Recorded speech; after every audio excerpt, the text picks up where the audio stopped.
वाराणसी में विजय शंखनाद रैली को संबोधित करते हुए नरेंद्र मोदी ने केंद्र सरकार पर जमकर निशाना साधा। मोदी ने गंगा की सफाई का मुद्दा उठाते हुए केंद्र सरकार को जमकर कोसा। मोदी ने कहा कि गंगा की सफाई के लिए कई योजनाएं बनी, लेकिन सारा पैसा पानी में बह गया। आपको सीधे इसी रैली में लिए चलते हैं।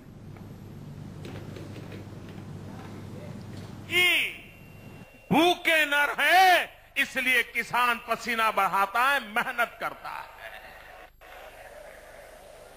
लेकिन भाइयों बहनों, इतनी मेहनत करके धान पकाने वाला किसान जब टीवी पर देखता है, अखबार में पढ़ता है कि रेलवे के प्लेटफॉर्म पर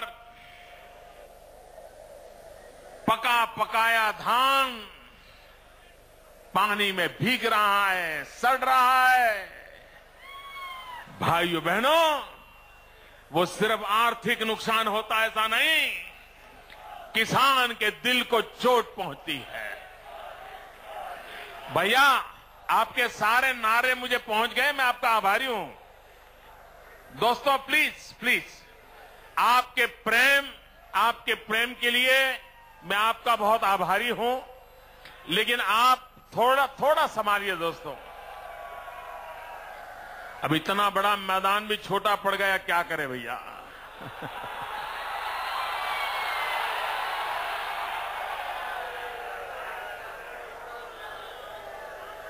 भाइयों बहनों, किसान जब धान पैदा करता है, उसको संतोष उसके जेब भरने से नहीं होता है। उसके जेब में कितने रुपए आए, इससे किसान को संतोष नहीं होता है। उसको तो संतोष तब होता है कि इसने कड़ी मेहनत करके जो धान पैदा किया है, वो धान गरीब के काम आया कि नहीं आया, तब जाकर के उसको संतोष होता है। ये भावना, किसान के दिल की बात, ये दिल्ली में बैठी हुई सरकार समझ नहीं पाती। वो सिर्फ कागज पे हिसाब किताब करने वाले लोग किसान की भावना को समझ नहीं पा रहे हैं, और उसके कारण धान के भंडार पानी में भीग रहे हैं, सड़ रहे हैं। और भारत की सुप्रीम कोर्ट हुक्म करती है कि ये धान गरीबों को बांट दिया जाए। दिल्ली की सरकार धान को सड़ने देती है, लेकिन गरीबों को बांटने से इनकार कर देती है। सुप्रीम कोर्ट के कहने के बाद भी इनकार कर देती है। भाइयों बहनों, और बाद में क्या करती है? जिस किसान ने पसीना बहा करके धान पैदा किया, उसको 80 पैसे के दर से शराब बनाने वालों को बेच देते हैं। शराब बनाने वालों को। क्या मेरा देश का किसान, उसको पीड़ा होती होगी कि नहीं होती होगी? भाइयों, इसके दिल को चोट पहुंचती होगी कि नहीं पहुंचती होगी? मैं हैरान हूं भाइयों, क्या कोई देश के ऐसे शासक हो सकते हैं जो गरीबों की मेहनत, किसान की मेहनत, उसको इस प्रकार से शराब बनाने के लिए उसको लगा दें? ये किसानों का अपमान है, धरती पुत्रों का अपमान है, और साथ साथ हमारे देश के गरीबों की मजाक है। भाइयों बहनों, चुनाव आते हैं तो ये माला जपने लग जाते हैं। कुछ विद्यार्थी होते हैं, जब एग्जाम आती है ना, तो दिन में 4 बार भगवान को सर टेक के आ जाते हैं, पूजा पाठ करते हैं। आज एग्जाम है, पेपर देने जाना है, जरा भगवान के आशीर्वाद मिल जाए। माला जपते रहते हैं, भगवान का नाम लेते रहते हैं। एग्जामिनेशन के हॉल पर बैठते हैं, वहां भी अपनी बेंच पर 10 बार भगवान का स्मरण करते हैं, और उसके बाद पेपर खोलते हैं। ऐसे स्टूडेंट रहते हैं। ये कांग्रेस पार्टी भी जब चुनाव आता है तो माला फेरने लग जाती है। गरीब गरीब गरीब गरीब गरीब गरीब गरीब गरीब गरीब गरीब गरीब गरीब गरीब और मन में सोचती है एक बात, इनके आशीर्वाद मिल जाए नैया पार हो जाएगी। भाइयों बहनों, इनके दिल में गरीबों के प्रति थोड़ा सा भी प्रेम होता, आदर होता, सीने में थोड़ा दर्द होता, तो आजादी के इतने सालों के बाद एक ही परिवार के पास 45 साल तक सरकार रहने के बाद हिंदुस्तान के गरीब की यह हालत न रहती। अगर गरीबी का कोई एक दोषी है तो एक परिवार दोषित है। भाइयों, एक परिवार ने देश को, गरीबों को तबाह करके रखा हुआ है। भाइयों बहनों, और ये उनकी मानसिकता में झलकता है। भाइयों बहनों, हमें गरीबी क्या होती है वो देखने के लिए जाना नहीं पड़ता है, क्योंकि हमने बचपन गरीबी में बिताया है। मैं तो हैरान हूं, गरीबों के प्रति इनके दिल में नफरत कितनी है। एक नेता तो कह रहे हैं यूपीए के, चाय बेचने वाला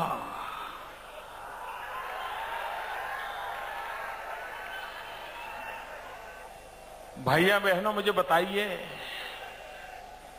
चाय बेच करके, मेहनत करके गुजारा करना गुनाह है क्या? पाप है क्या? ईमानदारी से मेहनत करके खड़े होना ये कलंक है क्या? मैं हैरान हूं, ये गरीबों की बात करने वाले लोग खुलेआम बोल रहे हैं कि चाय बेचने वाला प्रधानमंत्री बन सकता है क्या?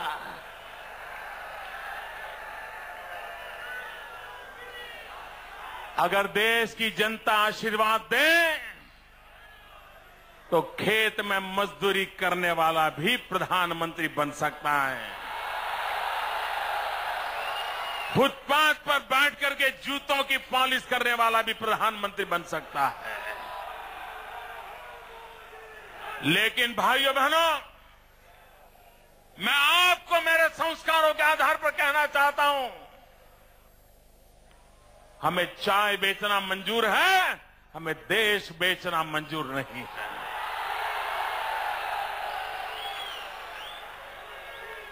क्या आप गरीबों की इस प्रकार से मजाक उड़ाते हैं? आप गरीबी की इस प्रकार से मजाक उड़ाते हैं? और उनके नेता तो पता नहीं क्या क्या बोलते हैं। वो तो कहते हैं गरीबी बरीबी कुछ नहीं होता है, ये तो सिर्फ स्टेट ऑफ माइंड होता है।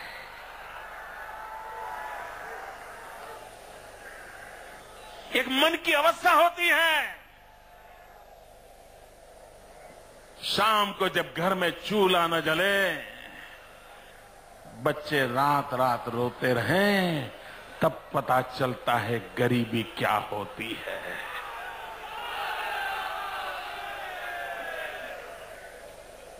उन्हें क्या मालूम गरीबी क्या होती है। छोटे छोटे बच्चे मां बाप का पेट भरने के लिए मेहनत करते हैं, लेकिन ये गरीबों की मजाक उड़ा रहे हैं। भाइयों बहनों, ये जो अहंकार है और जो लोग गरीबों को अपनी जेब में मानते हैं, तब तक गरीबों का भला होने वाला नहीं है। और इसलिए मैं गरीबों से खास कहना चाहता हूं, जिन्होंने आज तक आपको शोषण किया है, उन सबको उखाड़ करके फेंक देने की सबसे पहला काम हमें करना पड़ेगा।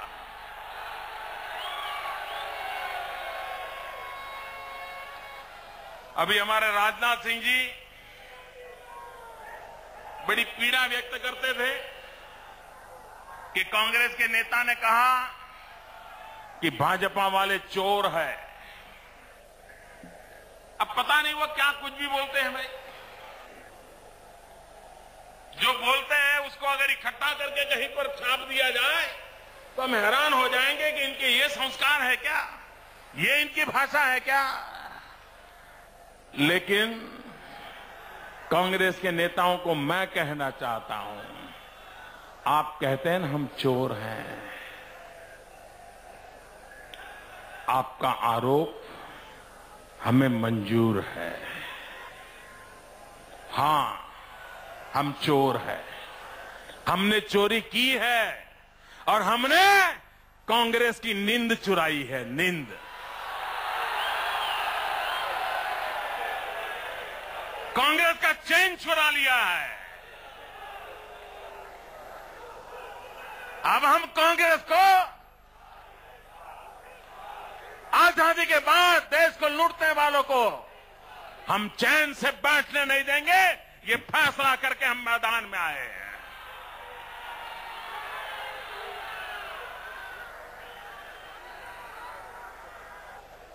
भाइयों बहनों,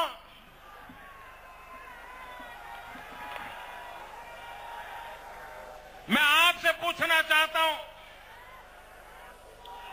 आप मुझे जवाब देंगे? जरा यहां बड़ी आयु के लोग हैं, वो बताएं, आप जिन मुसीबतों से गुजारा करते हैं, क्या आप अपने बच्चों को ऐसा हिंदुस्तान देना चाहते हैं?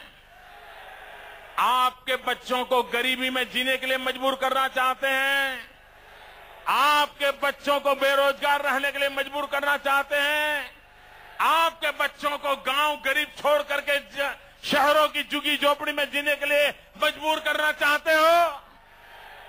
भाइयों बहनों, बेरोजगारी, मुझे यहां से 2 दिन पहले किसी मुस्लिम सज्जन ने चिट्ठी भेजी है। उन्होंने मुझे चिट्ठी लिखी है। उन्होंने कहा कि मोदी जी, आप बनारस आ रहे हैं, लेकिन हमारी एक मुसीबत का जिक्र कर दीजिए। उन्होंने कहा कि मैं मुस्लिम बस्ती में रहता हूं और हमारे यहां छोटे मोटे पावरलूम के साड़ी के कारखाने लगे हुए हैं। बोले रात रात चलते हैं, नींद नहीं आती है, परेशानी है, उसका कोई रास्ता निकालिए। उसने बेचारे ने अपनी वेदना प्रकट की। भाइयों बहनों, आप मुझे कहिए, एक बनारस की साड़ी, मित्रों, ये बनारस की साड़ी सिर्फ महिलाओं की इज्जत को बचाने के लिए है, इतना ही नहीं, हिंदुस्तान की आर्थिक लाज बचाने की ताकत भी बनारस की साड़ी में है।